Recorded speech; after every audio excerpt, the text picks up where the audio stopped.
Welcome, everybody. This is Omar Serrato with the Tilted Lawyer podcast, joined by Eliana clone Rosa. And today, at popular request, we are going to be in real time preparing for the hypothetical trial of Nicole Kessinger and her involvement in the massacre of Christopher Watts' family. We're going to go over all of the evidence, and we're going to prep this the way that we would in one of our normal trials, and you're going to see our process and the way that we think, the evidence that we're going to pull in, what's important, what's not important. You're going to want to stick around for this one. It's going to be good. We'll see you in a few.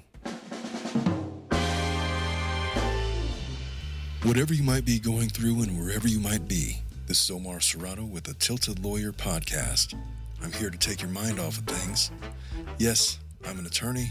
No, I'm not giving you legal advice. We're going to sit and talk like people, as these are the candid thoughts of one practicing attorney, and it's after hours. So have a seat, feel free to have a drink, and join me. Let's get started. All right, let's get to work. All right, so Eliana, this is the assignment. You are working for a hypothetical law firm of the Tilted Lawyer Law and Associates, or whatever. And Nicole Kessinger has come to us to represent her, or we are the prosecutor's office, and we are contemplating the charges of which we are going to bring Nicole. First off the bat, we have to come up with some hypothetical charges for her. We've discussed over the course of the last couple of weeks a lot of the evidence that is out there, some of the discovery. And here's the problem with the case like this. We have to contend with the fact that this case has been out there since 2018. People have had almost 6 years to ruminate over every single little detail on the case. If you read the discovery, there's all of these people that called in and offered clues, and people out there, you see them in our comments. They have these conspiracy theories that have developed from other YouTubers that are throwing crazy stuff out there. We can't focus on those things. We have to focus on as if this was a actual trial, and we're only allowed to present evidence that is relevant, that we can prove. It cannot be based on conjecture. For example, there is a conspiracy theory out there that, and I'm going to butcher this, but to paraphrase it, it was something about there was concern that there might be some kind of an explosion because of the bodies and the oil tankers and removing them or leaving them too long. There somehow affected the case. I don't know anything about that conspiracy, but there was commenters that have offered that up. And to be honest with you, I haven't had a lot of time to look into it in preparation for today's show because I had very specific instructions for today. So I'm not going to go into any of that. Here's what we got to figure out. What are the hypothetical charges that we're going to have Nicole Kessinger face? We're going to take this hypothetical from this angle, from this understanding. Christopher Watts has confessed to the murder of his wife and his 3 children. That part of it is already done. He's already locked up. He's never going to get out. I thought about going through the exercise of potentially taking up his case. He has had talks with other criminal defense attorneys to try to throw out his confession and get himself out of prison. I'm not interested in that. I'm not entertaining that. He doesn't have a bat's chance, and what's the expression? A shot in hell? What's the hell in a bat? Whatever. He doesn't have much of a chance to win that appeal. I do that a lot, you know. I think it annoys people. I go into these weird hypotheticals that I hear, and then they don't come out correctly. I'm worse. I know them in Spanish, and I try to translate them, and they don't make any sense. Well, I don't even have that excuse. So he doesn't have a chance in hell getting out of prison. I'm just going to assume his confession is going to stand. What we have to decide is whether or not Nicole Kessinger was involved, to the extent and degree of which she was involved, and what we can prove. What I could 100% confidently bring her up on charges for is conspiracy to commit murder based on what I've seen in the evidence. So here's a caveat. If you've never done a criminal trial, have you ever done a criminal jury trial? I don't think you have. No, I have not. So I've done them. The way that it works in a criminal trial is whatever comes out in evidence, the district attorney has the right to amend charges up to the point of verdict. Take a moment to consider our show sponsor, Aura, Internet Security. If you have been following my Instagram or my Facebook, you would know that we have been attacked by hackers, and both of those accounts have been deleted, ripped off of the face of the earth. It happens. Hacking is a real thing that occurs. And let me tell you something else. Data brokers will sell your information to scammers, spammers, and anyone else who may want to target you. And you might not believe it, but your full name, your email address, your home address, your health records, your relatives, your children, your spouse, all of it is out there. I am a lawyer. I do my own background checks. I pay good money for my background checks, but it's starting to get to the point where you could Google anybody's name and some kind of a secondary source of information, such as a birth date or email address or something, and you will find that you can Google all of this information. It's just out there for people to exploit. That's why I have decided to use Aura. The sponsor of today's video on Aura they show me specifically which data brokers are selling my information and automatically submits opt-out requests for me. And I'll tell you what, I had them when I signed up for their services. They showed me there was 3 separate internet brokers that were selling my information that they automatically got rid of for me by taking the initiative to opt out of those memberships. So cleaning up my information, cleaning up your information, and not only reduces the amount of spam that I get, it protects me from hackers that could use my information to help them access my social media accounts. Highlight, if you've been a follower of my Instagram or my TikTok, or well, not my TikTok, but my Facebook, you will know that those accounts no longer exist. It had nothing to do with anything. I had a 20-year-old Facebook account. It's completely gone because of hackers, spammers, whatever you want to call it. It's gone. So it protects me from that. It protects your social media accounts, your bank accounts, other sensitive information. Also, Aura does so much more to protect me and my family from online threats that I can't see. I get other features like antivirus, VPN, password management, parental controls, identity theft insurance, and more without having to download several different apps. It's really easy to set it up. I did it, matter of fact, this morning. It took me about a couple of minutes to get me all set up and protected. And you get it all at a really easy, affordable price. But beside that, you might already have some of these tools already, but not having Aura is literally like locking the front door and leaving the back door wide open. People just walk right in and take all of your stuff. I value my privacy. I value yours. You can go right now to aura.com/tiltedlawyer. To start your 2-week free trial, no cost to you. It's going to be linked below in the description. Go in and sign up for your free 14-day trial and experience all of the protection that comes with Aura Internet Security. It's powered by artificial intelligence. You're not going to regret it. Go on in and check them out. Well, as soon as up until the point that the jury starts deliberating. Yes. So long as the new charges do not pose some kind of undue burden to the defense counsel. For example, all of a sudden, we're sitting here for a murder trial. Now they want to amend the charges to include like sexual assault when that was never a thing. They had no opportunity to prepare for that. So as long as the new charges are related to the old charges, you can do that. So we're going to operate under the assumption that right now I don't have enough evidence to confidently put on a competent case against Nicole Kessinger for her active role in actually committing the murders, but I will bring her up on charges for conspiracy to commit murder insofar as there was a plan, there was motive, and there was a plan to dispatch of individuals who were dispatched of, and she played a role in the furtherance of it. That's what we got to prove. Now, remind me, because I don't know if I'm confusing California law with Puerto Rican law. This is going to be federal law. And so we're not in California. This is a federal case. Okay. Yeah.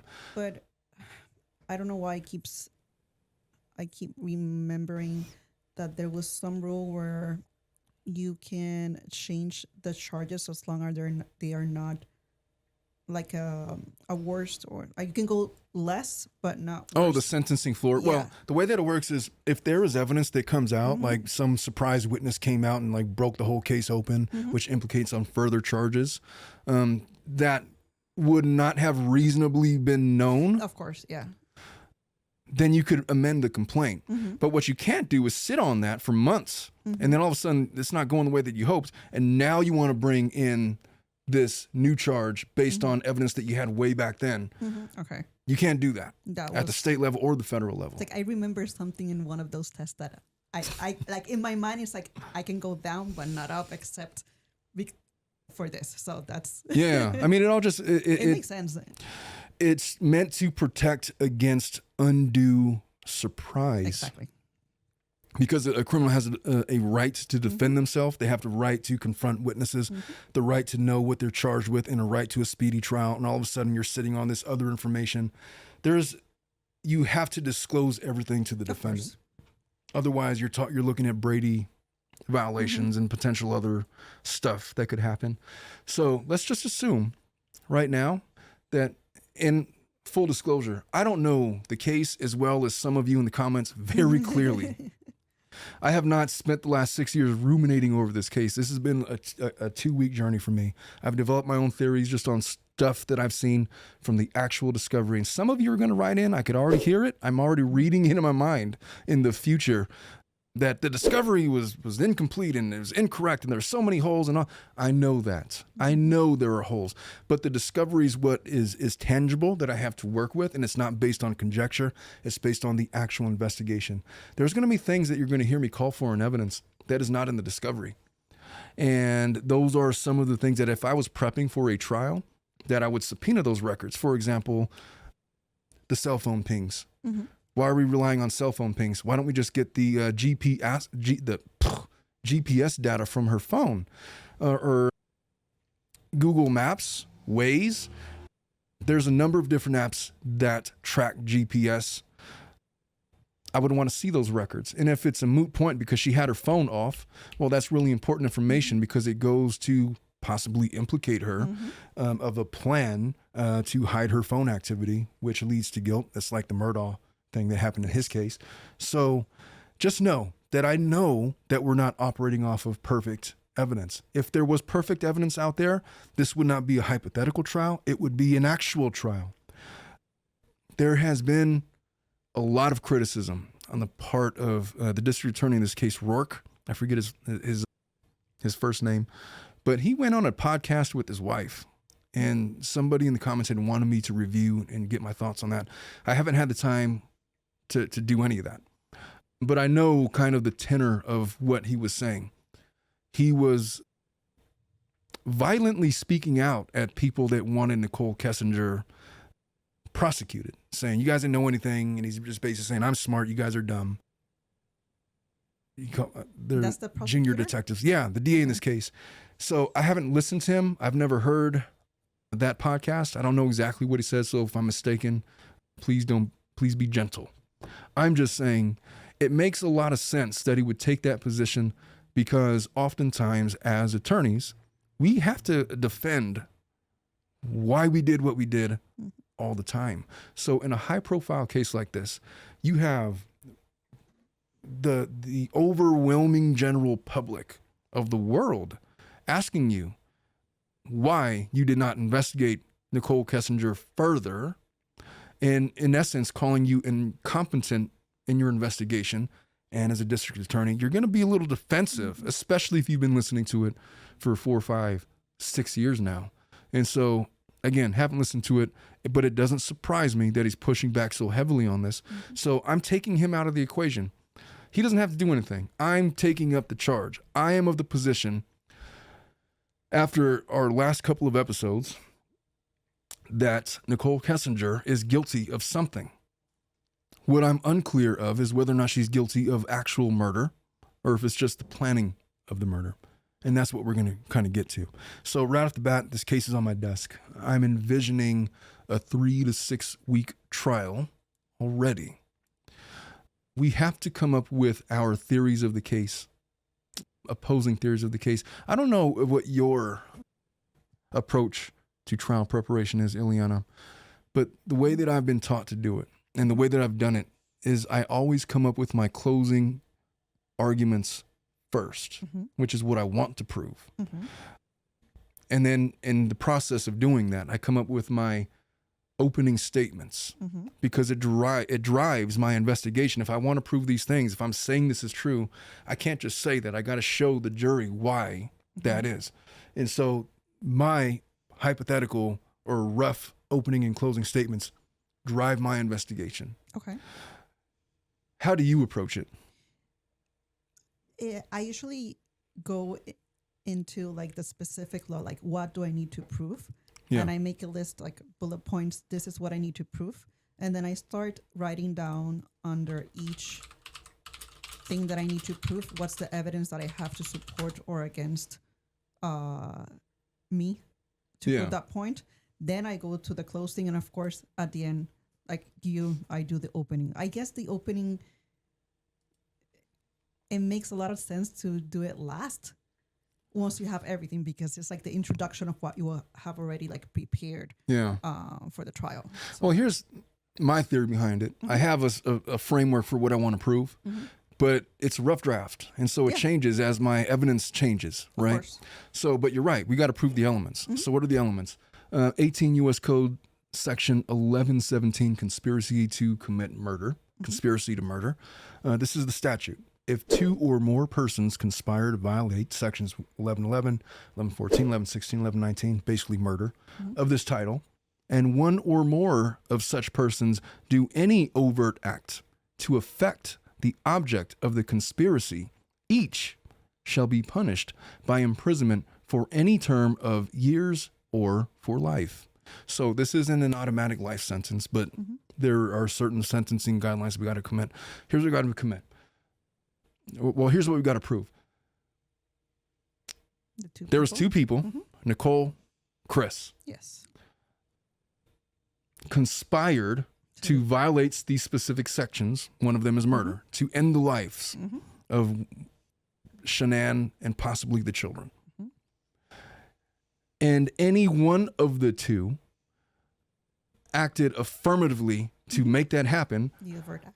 And one or more of such persons do any overt act to affect the object of the conspiracy. They don't have to actually be successful.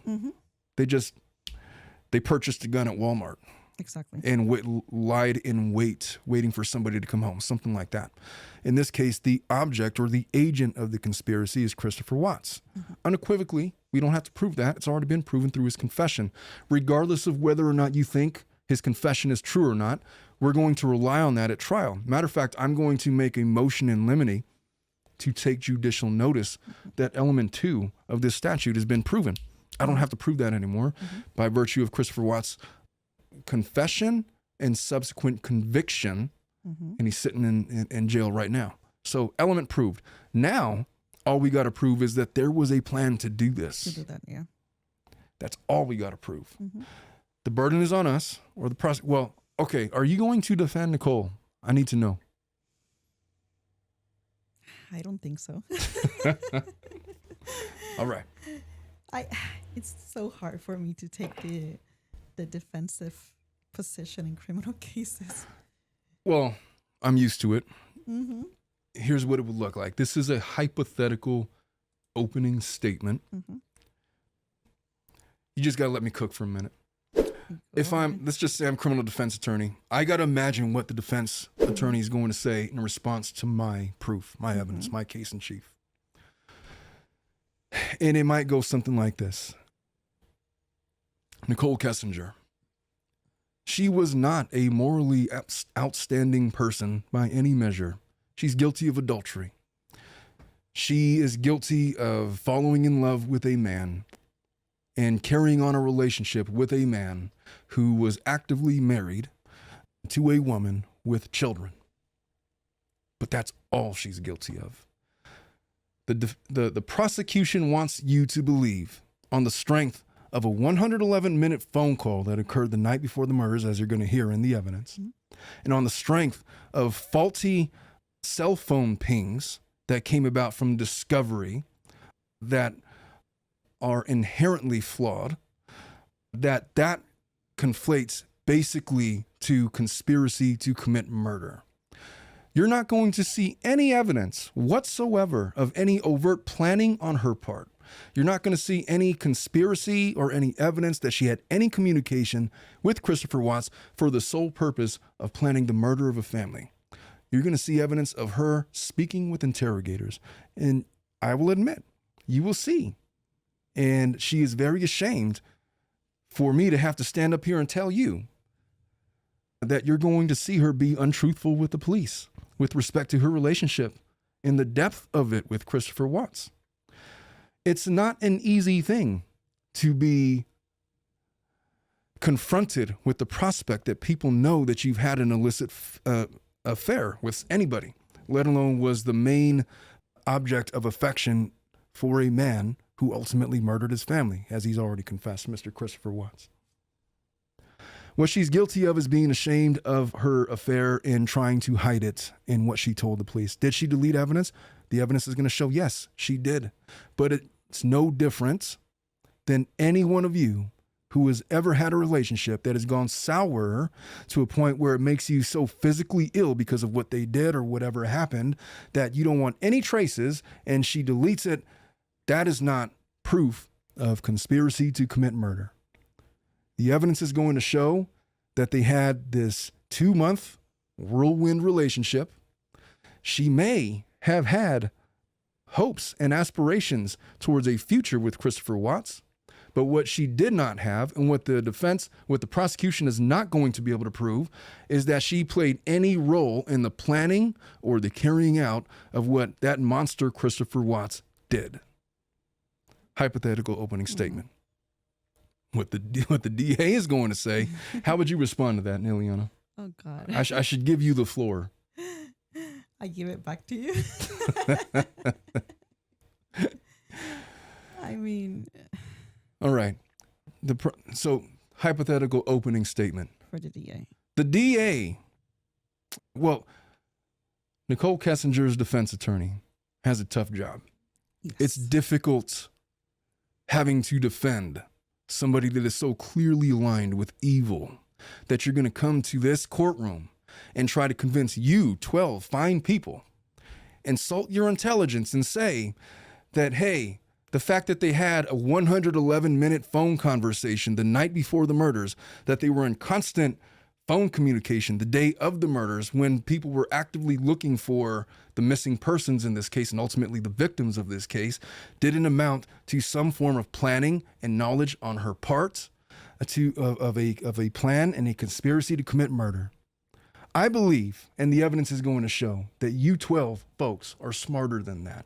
You're going to hear that in the course of this 3.5-hour interview where Nicole tried to convince FBI agents that there was nothing in regards to her involvement or knowledge of Shanann Watts, of the children, of all of these things, of the depth of his relationship to his wife, her lies were so egregious. And why is that? Because anybody having an affair, of course, there's going to be some embarrassment. But if the person you're in a relationship, as the evidence is going to show here, if the person you're in a relationship with goes off and commits murders, most people in that scenario are 100% cooperative with the police. There's no need to hide anything. If there was never any plans, here's all my text messages, here's all the pictures, here's all the communications. What did you talk about for 111 minutes the night before? Oh, well, we talked about going to Italy because Chris had told me that we were going to have some kind of relationship afterwards and we were planning for the future. And what we were not doing was planning to commit any murders. And if he did that, that was completely on his. And she did try to tell investigators that.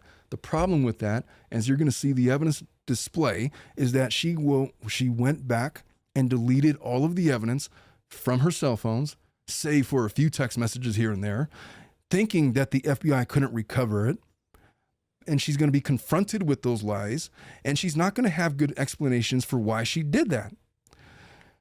Aside from that, you're going to see evidence of a surveillance video of what appears to be a woman that resembles Nicole Kessinger, down to the long hair, to the body structure, to the purse that she was seen in the interrogation room just days later on the night of the murders. Why is that significant?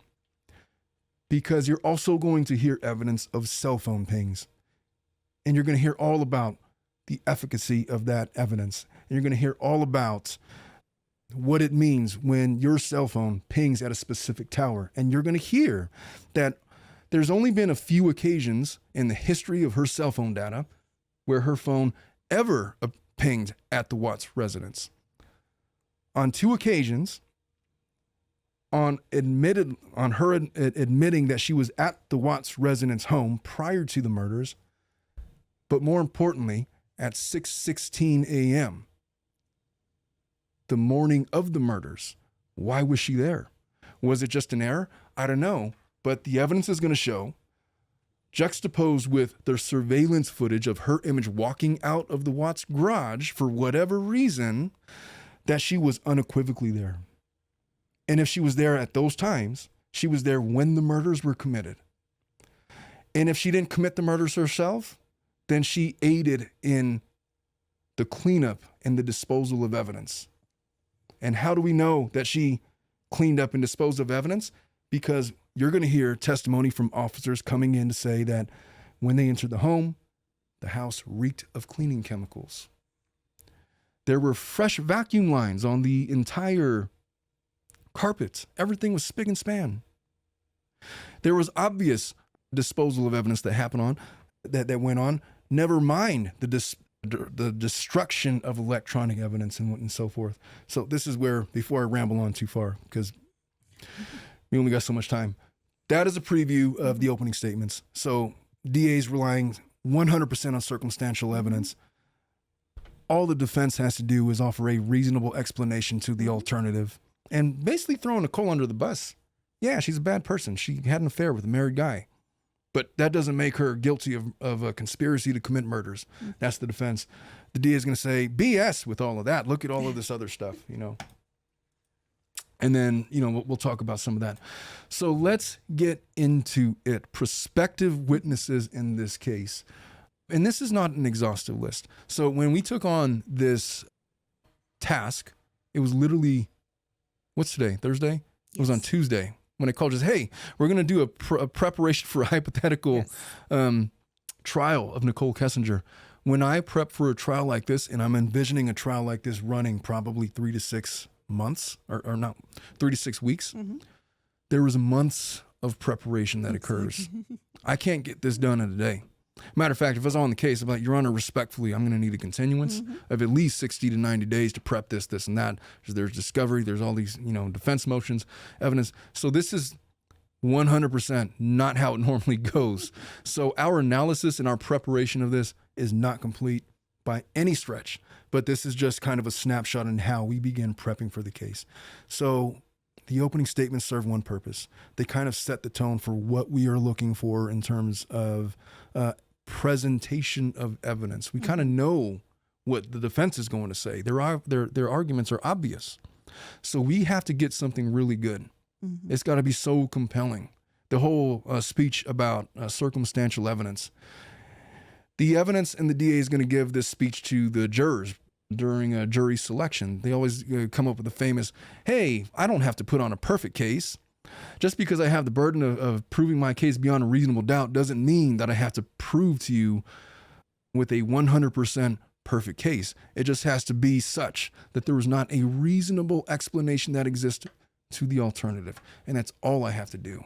And even if I don't have any direct evidence to show you, what I will show you is evidence that, hey, I walked into a house, and when I walked out into the house, sun was shining, it was bright blue skies, it was a little bit cloudy, it was also a little bit windy. And then when I walked out of the house, approximately 90 minutes later, everything was soaking wet, there was clouds in the sky was gray, the houses and everything was surrounding was soaked with what appeared to be rain.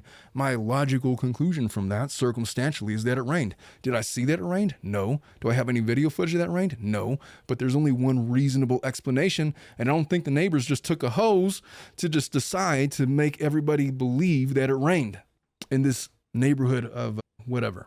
You get my point. So that is the directive of the district attorney. You're going to hear that speech if you've ever been on jury selection. You hear it all the time. I hate that story so much, but it is what it is. So let's get into it. I want to talk to, if I'm the DA, Officer Matthew James.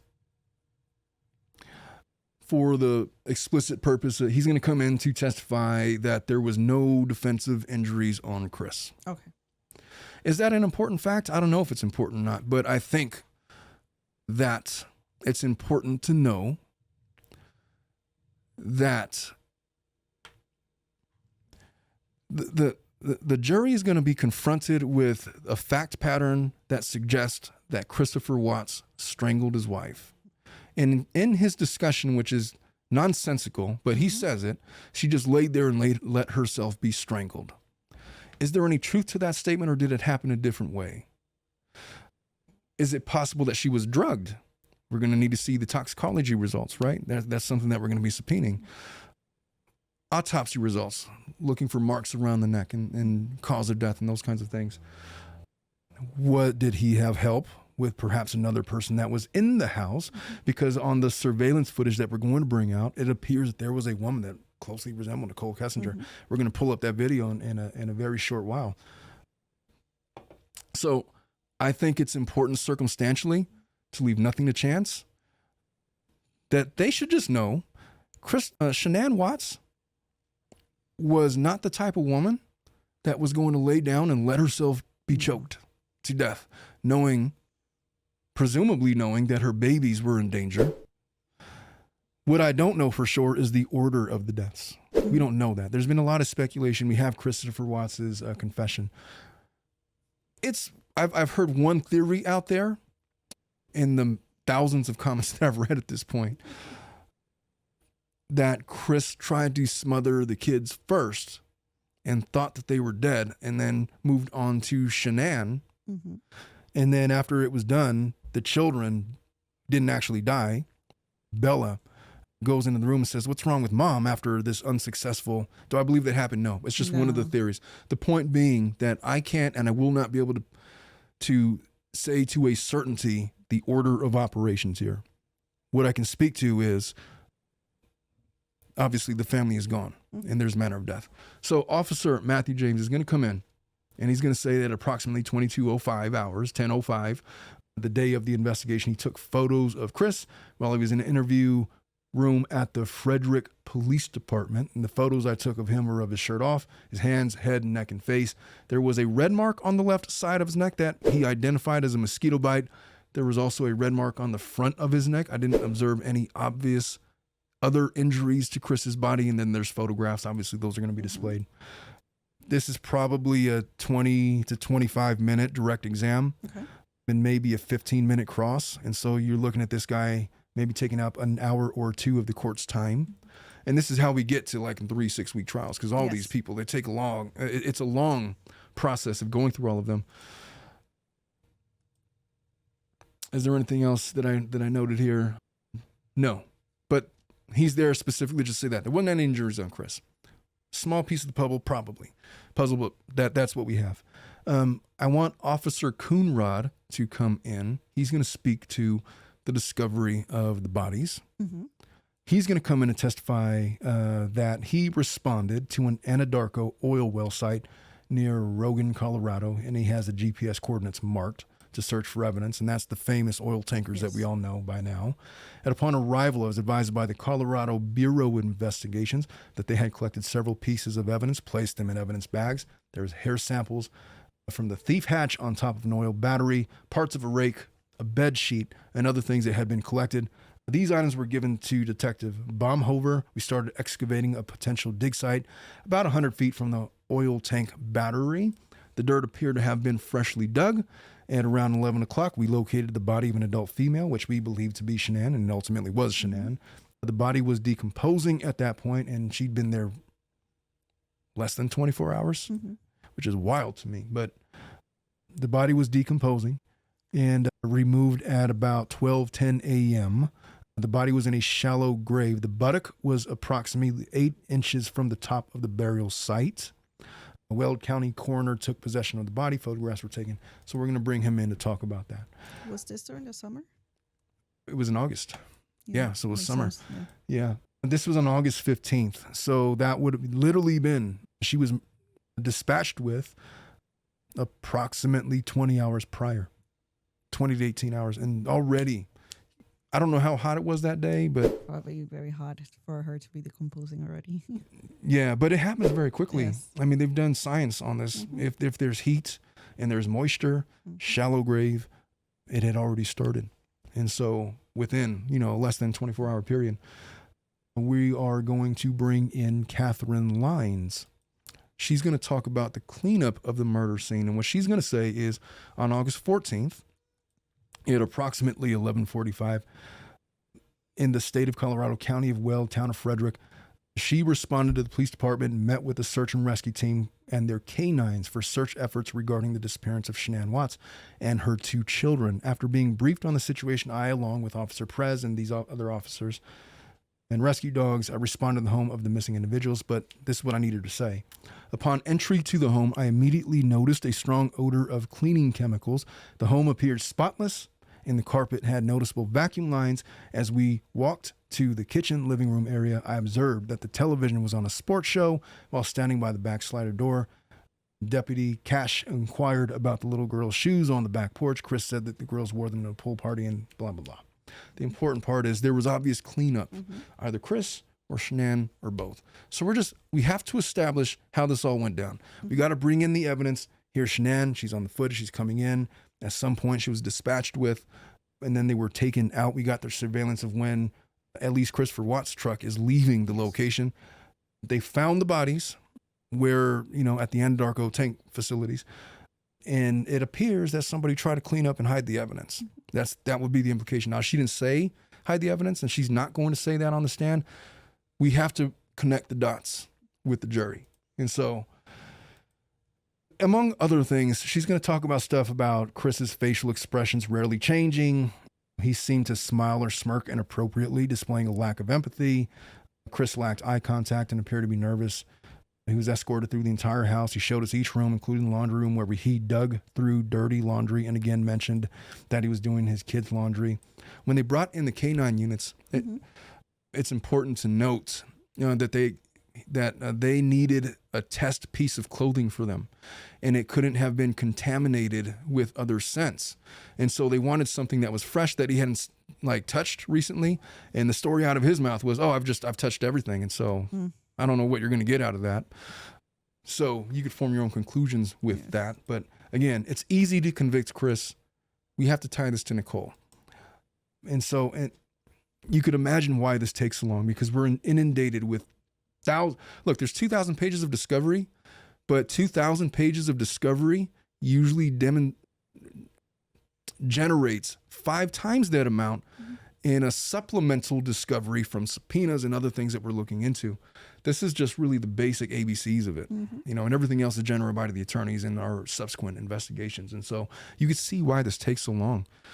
We have to make heads or tails of what is relevant, what isn't, what's going to affect our purposes, and we have to keep in mind our goal. We have to prove conspiracy to commit murder. Right now, we don't have anything tied to Nicole. No. So far. Let's talk about the surveillance footage, and Dominic is going to have this on the screen so you guys can see as I'm scrolling through this. So the neighbor's surveillance camera, the infamous neighbor, we have to bring him in to testify. We have to establish a couple of things.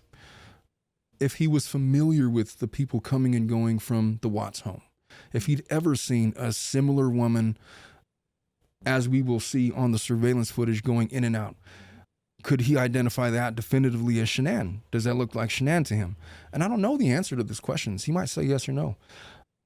But we have to bring him in anyway, because he has to lay the foundational evidence that nobody tampered with the surveillance, right? It was, the surveillance was triggered by motion. When there was motion there, it kicked on, and this is what it recorded. I didn't mess with it in any kind of ways. Matter of fact, the same day I turned everything over to the police. Foundation is laid, and now it could come in as evidence. Exactly. And so let's take a look at that evidence, though. All right. So this is another YouTube. I'll link in the comments, or Dominic will link in the comments, this video. It's by Miss Jade. She posted this like 5 years ago when all of this was still fresh. It's like a 9-minute clip. But the very beginning of this surveillance you could see the outline of a woman. The question is, who is she? And as this progresses a little bit further, you can see her. Now, this camera, it's pointed at the garage. All right. So right here, this light is like the garage light. Here, let me turn my monitor so you can see it. This is the garage. This is the driveway. And this is where you would see the truck kind of back into the driveway. And you saw it kind of just disappear, the entrance. And the theory being, well, he did that so nobody would catch him loading the bodies. There's an alternate theory that is out there that we have to somehow make heads or tails of, in that it's possible that they transported the body out of the back with Nicole Kessinger's help, perhaps in another vehicle. And the reason why is because there is some suggestion that there were fibers of sheets, beddings, consistent with the bedding in the Watts bed, that were found on like fence posts. And things of that, as if somebody dragged something over that was on a sheet and then it caught on the fence or whatever. Now, I don't have anything corroborating that. I don't even remember if that's in the actual discovery as being an item that was recovered, but there is that alternate theory in there. And why that's important is because it would support why Nicole Kessinger, her vehicle, is not seen in any of this. You know, they took great measures to not get her captured on any of that, which I don't know, because she's obviously very clearly on this. I don't even know what time this surveillance footage is. I'd imagine, though, that this was before Christopher Watts had loaded the vehicles into the truck. I know that her cell phone pinged at 6:16 a.m. The sun was up at that point. Obviously, it's very dark. It's night, yeah. So I'm assuming that this is somewhere between midnight and 4 a.m. But very clearly, here's a female figure, a silhouette of a female, and she's walking out of the garage. Look at it.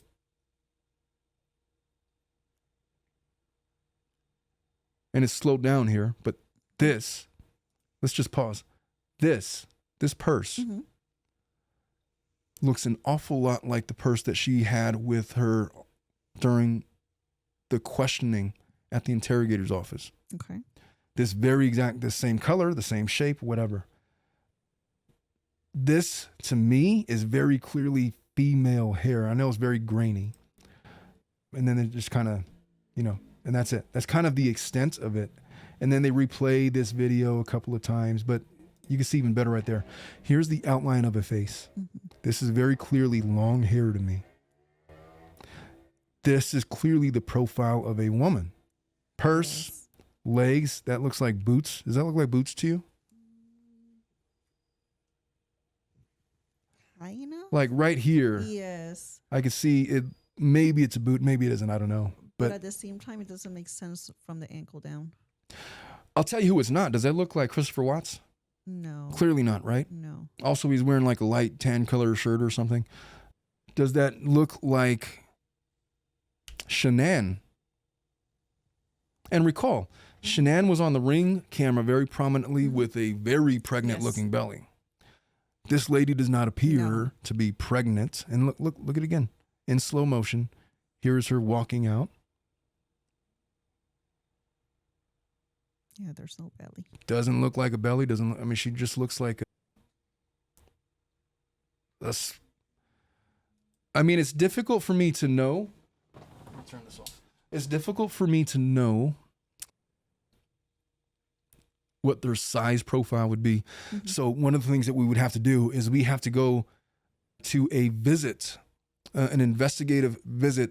The attorneys, you and me, we're on the same team, and we have to make friends with the neighbor and try to get a reference guide for how tall this person is with respect to this camera angle. Like, for example, you're about 5'5", 5'6". I would put you there. 5'3" then. I was being generous. Thank you. Yeah. And just see 5'3" might stop like right there. I think that Kessinger is about 5'6". Yeah, she looked tall. Yeah. And 5'6", 5'7" maybe at best. But yeah. And just get a comparison so the jury can understand that, hey, that's really closely. Again, this is not perfect evidence. She's not going to turn around and wave at the camera, get a view of her face. This is all we got.